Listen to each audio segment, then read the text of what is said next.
दोस्तों, स्वागत है आपका आपके अपने YouTube चैनल एग्ज़ाम गुरुजी में। जैसा कि दोस्तों आपको पता है कि हम आपका जल्दी जल्दी बहुत ही इम्पोर्टेंट टॉपिक लेके आ रहे हैं आपके लिए, क्योंकि आपके जो एग्ज़ाम है यूपीएसआई का और लेखपाल का भी बहुत ही जल्दी होने वाला है। तो इसी श्रृंखला में मैंने आगे आपकी इम्पोर्टेंट जीके और जीएस की सीरीज़ लगाई है। तो आज जिसका पहला प्रैक्टिस सेट लेके आया हूँ, ठीक है, जो आपके आने वाले सभी एग्ज़ाम जैसे कि आपका बिहार एसआई का हुआ, एसएससी का हुआ, रेलवे, यूपीपीएससी, इन सभी एग्ज़ामों के लिए अति इम्पोर्टेंट ज़रूर होगा। ठीक है, तो बढ़ते हैं आगे, चेक करते हैं पहली श्रृंखला। और दोस्तों आपसे अनुरोध है कि आप निरंतर इस श्रृंखला को करते रहिएगा और अपना अनुभव हमारे साथ शेयर अवश्य करें। ठीक है, आज का सेट आपका सेट नंबर 1 रहेगा, ठीक है, जो कि आपको दिख रहा है। और इसी तरीके से आगे डेली बेसिस पे आपके सभी सेट आते रहेंगे। चलिए चलते हैं क्वेश्चन की तरफ। देखिए दोस्तों, देखते हैं क्वेश्चन नंबर 1 है आपका, भारत में ऊर्जा क्षेत्र में अक्षय ऊर्जा स्रोत योगदान लगभग कितना प्रतिशत है। तो दोस्तों आपको इसको राइट आंसर देना है। ऑप्शन ए कह रहा है 21%, ऑप्शन बी कह रहा है 52%, ऑप्शन सी 65, ऑप्शन डी 70। आपको बताना है कि कितना परसेंट है भारत में ऊर्जा क्षेत्र में अक्षय ऊर्जा का स्रोत। ठीक है,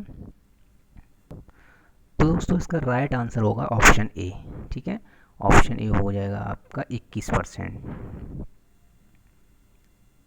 दोस्तों अब आपको बता दें कि भारत में जो ऊर्जा क्षेत्र में विभिन्न स्रोतों का योगदान है वो इस प्रकार है। अक्षय ऊर्जा क्षेत्र जो आपको बताया मैंने अभी, उसमें आपका जो है 21% है, और थर्मल 64%, नाभिकीय ऊर्जा आपका 2%, और हाइड्रो जो होता है वो आपका 13% का है। ठीक है, आपको इसी प्रकार से सारे के सारे प्रैक्टिस सेट में फुल डिटेल मिलेगा आपको। ठीक है,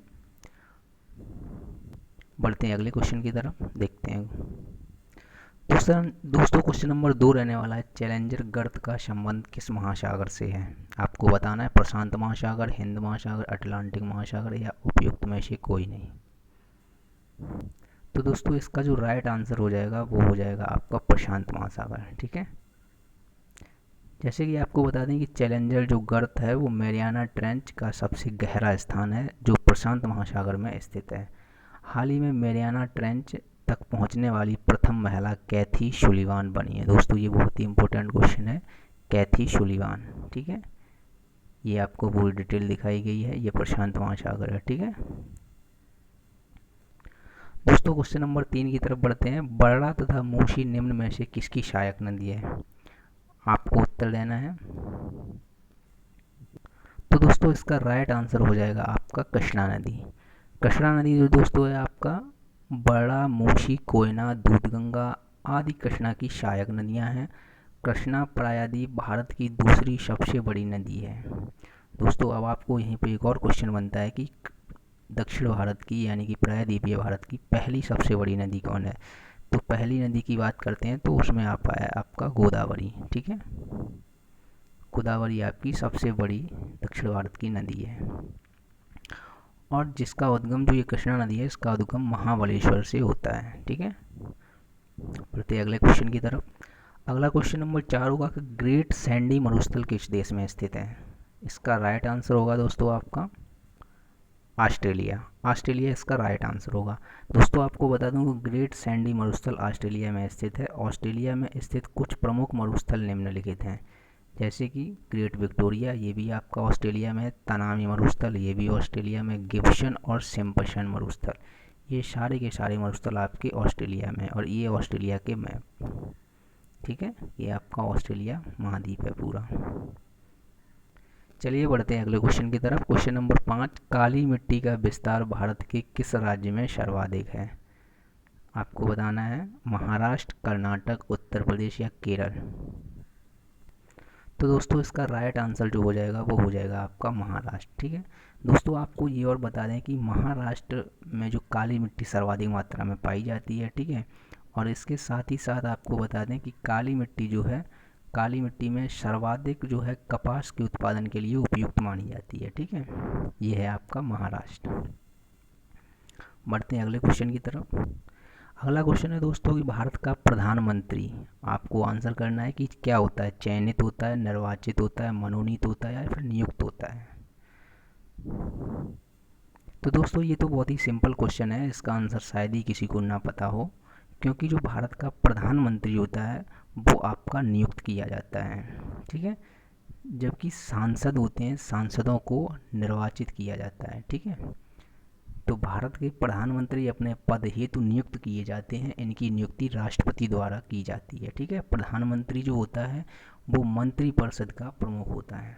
ओके, बढ़ते अगले क्वेश्चन की तरफ। दोस्तों अगला क्वेश्चन रहेगा आपका, भारत शासन अधिनियम 1935 द्वारा स्थापित संघ में अवशिष्ट शक्तियाँ किसे प्रदान की गई हैं। जो भारत शासन अधिनियम 1935 आया था उसके द्वारा जो संघ में जो अवशिष्ट शक्तियाँ दी गई थी, जो बाद में आई हैं, यानी कि उस समय पर नहीं थी, तो वो किसको दी गई हैं, गवर्नर जनरल, प्रांतीय गवर्नर या प्रधान प्रांतीय विधानमंडल या संघीय विधानसभा। तो दोस्तों इसका जो राइट आंसर होगा वो हो जाएगा आपका गवर्नर जनरल। उस समय पर यानी भारत शासन अधिनियम 1935 द्वारा जो संघ में अवशिष्ट शक्तियाँ थीं वो आपके गवर्नर जनरल यानी उस समय के गवर्नर जनरल को प्रदान की गई थी। जैसे कि 1935 में भारत सरकार के गवर्नर जनरल कौन थे, आपको कमेंट बॉक्स में कमेंट करके बताना है। पढ़ते हैं अगले क्वेश्चन की तरफ। क्वेश्चन नंबर 8 देखते हैं कि जवाहरलाल नेहरू ने निम्न में से किस अधिनियम को गुलामी की दास्तां की संज्ञा दी है। यानी कि कौन सा अधिनियम आया था जिसको जवाहरलाल नेहरू द्वारा गुलामी की दास्तां कहा गया था। तो दोस्तों बहुत ही बेहतरीन सीरीज आपके लिए लेके आए हैं, अगर आप निरंतर करते रहे, सभी के सभी प्रीवियस ईयर क्वेश्चन हैं, ठीक है, विभिन्न एग्जामों में आए हुए, और आशा है कि आगे भी एग्जामों में यही रिपीट होने वाले हैं। दोस्तों अगर आपको अच्छी लग रही हो सीरीज़ तो आप निरंतर सीरीज़ को करिएगा और सीरीज़ को लाइक शेयर एंड सब्सक्राइब भी करिएगा, ठीक है। तो दोस्तों इसका राइट आंसर जो हो वो हो जाएगा आपका भारत शासन अधिनियम 1935, ठीक है। तो 1935 का जो चार्टर अधिनियम था उसको जवाहरलाल नेहरू तथा मदन मोहन मालवीय ने इसको जवाहरलाल नेहरू ने इसे गुलामी की संज्ञा और मदन मोहन मालवीय ने इसे अधिनियम को अंदर से खोखला बताया था, ठीक है, खोखला।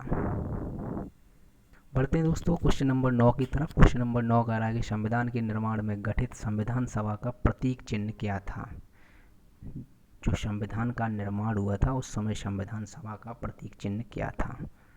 तो दोस्तों इस हाथी जो था, भारतीय संविधान सभा का गठन 9 दिसंबर 1946 को किया गया था। दोस्तों ये सभी को पता होना चाहिए। इस संविधान सभा के प्रतीक के रूप में हाथी को अपनाया गया था, ठीक है, ये रहा। दोस्तों आपको ये भी बताना है कि जो 9 दिसंबर 1946 को संविधान सभा का गठन किया गया था उसी समय इसके अध्यक्ष चुने गए थे। अध्यक्ष उस समय किसको चुना गया था, तो दोस्तों उस समय अध्यक्ष चुने गए थे सच्चिदानंद सिन्हा, ठीक है, सच्चिदानंद सिन्हा जी, इनको अस्थायी तौर पर चुना गया था तथा 11 दिसंबर को डॉक्टर राजेंद्र प्रसाद को स्थायी अध्यक्ष के रूप में चुना गया। बढ़ते अगले क्वेश्चन की। क्वेश्चन नंबर 10 कह रहा है कि संविधान के किस भाग का संबंध केंद्र शासित प्रदेशों के प्रशासन से है। दोस्तों ये बहुत ही इम्पोर्टेंट क्वेश्चन है, आपके बहुत ही ज़्यादा चांस हैं इसके आने के, क्योंकि दोस्तों मौलिक अधिकार और मूल कर्तव्य और नीति निर्देशक तत्व ये तो सभी को आजकल रट गए हैं, बट क्वेश्चन यहीं से अब बनते हैं, ठीक है। तो आपको राइट आंसर बताना है, भाग 5, 6, 7 या भाग 8 कौन सी भाग में है। तो दोस्तों इसका राइट आंसर हो जाएगा भाग 8, ठीक है। भाग 8 में केंद्र शासित प्रदेशों के प्रशासन के बारे में वर्णन किया गया है, जबकि भाग 4 में राज्य के नीति निर्देशक सिद्धांत का वर्णन है, ठीक है। बढ़ते अगले क्वेश्चन की। अगला क्वेश्चन है दोस्तों, वन्य जीव का संरक्षण निम्न में से किसके अंतर्गत आता है। तो इसका राइट आंसर जो होगा दोस्तों वो हो जाएगा आपका मौलिक कर्तव्य और राजनीति के नीति निर्देशक तत्व दोनों के अंतर्गत, ठीक है। इसमें वन्य जीवों की सुरक्षा का वर्णन मौलिक कर्तव्य तथा नीति निर्देशक तत्व दोनों में किया गया है, जिसका उल्लेख संविधान का अनुच्छेद 51 का में है। वन्य जीव संरक्षण अधिनियम जो आया था वो 1972 में जीवों की रक्षा एवं संरक्षण के लिए पारित किया गया था। देखते हैं अगला क्वेश्चन नंबर 12, भारत के किस राष्ट्रपति को दार्शनिक राजा कहा जाता है। दोस्तों इसका राइट आंसर होगा भारत के प्रथम उपराष्ट्रपति तथा द्वितीय राष्ट्रपति डॉक्टर एस राधाकृष्णन यानी सर्वपल्ली राधाकृष्णन को दार्शनिक राजा के रूप में जाना जाता है। वे धर्मशास्त्र एवं दर्शन शास्त्र के विद्वान थे, इसलिए उन्हें दार्शनिक राजा कहा जाता है। ठीक है, ये आपकी doctor Sarvepalli Radhakrishnan. Question number 13 देखते हैं, भारतीय संविधान के किस अनुच्छेद में पंचायती राज संस्थान का प्रावधान है? तो दोस्तों ये तो बहुत ही सिंपल क्वेश्चन है, जिसका राइट आंसर होगा अनुच्छेद 40, जो कि नीति निर्देशक तत्व से लिया गया है। संविधान के भाग 4 में राज्य के नीति निर्देशक तत्व के अंतर्गत संविधान में अनुच्छेद 40 में ग्राम पंचायत की गठन का प्रावधान किया गया है। संविधान का अनुच्छेद 40 जो है गांधीवादी सिद्धांतों यानी गांधीवादी विचारधारा से संबंधित है, क्योंकि गांधी जी ने शासन के विकेंद्रीकरण पर जोर दिया था। देखते हैं क्वेश्चन नंबर 14। क्वेश्चन नंबर 14 कहता है कि यदि पंचायत को भंग किया जाता है तो उसका चुनाव कितने समय के भीतर करवाया जाना अनिवार्य है? 1 माह, 3 माह, 6 माह या 1 वर्ष बाद? तो दोस्तों इसका जो राइट आंसर है उसका राइट आंसर हो जाएगा 6 माह बाद। संविधान के अनुच्छेद 243 के अनुसार यदि पंचायतों की अवधि 5 वर्ष पूरा होने से पूर्व ही किसी कारण पंचायत भंग कर दिया जाता है तो विघटन की तारीख से 6 माह की अवधि की समाप्ति में पूर्व चुनाव कराना आवश्यक है। अगला क्वेश्चन देखते हैं। क्वेश्चन नंबर 15 कह रहा है, किस समिति ने भारत में लोकपाल की नियुक्ति का सुझाव दिया था? तो दोस्तों इसका राइट आंसर हो जाएगा ऑप्शन नंबर डी, प्रशासनिक सुधार आयोग। भारत में लोकपाल की नियुक्ति का सुझाव सर्वप्रथम प्रशासनिक सुधार आयोग ने दिया था। इस आयोग का गठन 5 जनवरी 1966 को मोरारजी देसाई की अध्यक्षता में किया गया। ध्यान रखिएगा कि यहाँ पर आयोग की बात कर रहा है 5 जनवरी 1966 को, ना कि लोकपाल की। ठीक है, अगला क्वेश्चन देखते हैं, पन्नालाल घोष का संबंध किस वाद्य यंत्र से है? दोस्तों बहुत ही चुनिंदा क्वेश्चन आपके लिए लेके आए हैं। शायद ही मुझे लगता है कि आप पूरी सीरीज करने के बाद आपका जीएस जीके का कोई भी टॉपिक यानी कि XYZ कोई भी क्वेश्चन यहाँ से नहीं फंसेगा। 100% आपके फंसने की गारंटी लेता हूँ।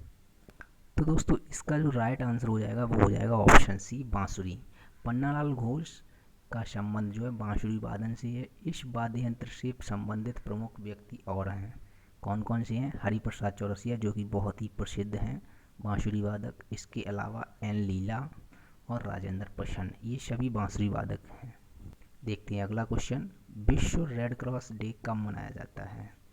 तो दोस्तों इसका राइट आंसर आपको देना है 3 मई, 9 जून, 8 मई या फिर 11 जुलाई। इसका जो राइट आंसर हो जाएगा वो हो जाएगा आपका 8 मई, ऑप्शन नंबर बी। 8 मई को पूरे विश्व में रेड क्रॉस डे के रूप में मनाया जाता है। ठीक है, तथा दोस्तों आपको ये भी पता होना चाहिए कि प्रवासी पक्षी दिवस भी 8 मई को ही मनाया जाता है। ठीक है, प्रवासी पक्षी दिवस। इसके आगे बढ़ते हैं दोस्तों क्वेश्चन नंबर 18 की तरफ, संयुक्त राष्ट्र संघ के किस अंग को दुनिया का पुलिसमैन कहा जाता है? बहुत ही इंपॉर्टेंट क्वेश्चन है दोस्तों, दुनिया का पुलिसमैन। तो दोस्तों इसका जो राइट आंसर हो जाएगा वो हो जाएगा ऑप्शन सी, सुरक्षा परिषद। संयुक्त राष्ट्र संघ के घोषणा पत्र के अनुसार अंतर्राष्ट्रीय शांति और सुरक्षा को बनाए रखना सुरक्षा परिषद की मुख्य जिम्मेदारी है। इसी कारणवश संयुक्त राष्ट्र संघ के इस अंग को दुनिया का पुलिसमैन कहा जाता है, security council of United Nations. ठीक है, देखते हैं अगला क्वेश्चन, मेगास्थनीज ने भारतीय समाज को कितने भागों में विभाजित किया है? जो मेगास्थनीज था उसने भारतीय समाज को कितने भागों में विभाजित किया था? दोस्तों इसका जो राइट आंसर हो जाएगा ऑप्शन नंबर सी, 7। कौन कौन से भाग थे? तो दोस्तों ये रहे आपके ऑप्शन ए, दार्शनिक, अहीर, सैनिक, सभासद, किसान, कारीगर और निरीक्षक। ये 7 विभाग थे, यानी 7 समाज के भाग थे, इसमें उसने विभाजित किया था। मेगास्थनीज कौन था दोस्तों? तो मेगास्थनीज था वो चंद्रगुप्त मौर्य के दरबार में एक दार्शनिक के रूप में आया था। बढ़ते अगले क्वेश्चन की तरफ, क्वेश्चन नंबर 20 दिया जा रहा है, स्वामी विवेकानंद के द्वारा बेलूर मठ की स्थापना कब की गई थी? कमेंट में आपको आंसर देना है दोस्तों। इसका ऑप्शन ए राइट होगा। बेलूर मठ की स्थापना 1897 ईस्वी में स्वामी विवेकानंद के द्वारा की गई थी और 1896 ईस्वी में इनके द्वारा रामकृष्ण मिशन की स्थापना की गई थी। दोस्तों जैसे कि आपको बता दें कि आत्मीय सभा की स्थापना राजा राममोहन राय के द्वारा की गई। वेद समाज केशव चंद्र सेन, शारदा सदन, रमाबाई और विश्व भारती जो था संस्थाएं, इसकी स्थापना रविंद्रनाथ टैगोर के द्वारा की गई थी। बढ़ते हैं अगले क्वेश्चन की तरफ।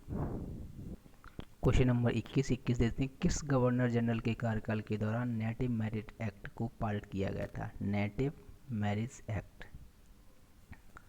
तो दोस्तों इसका राइट आंसर हो जाएगा लॉर्ड नॉर्थब्रोक।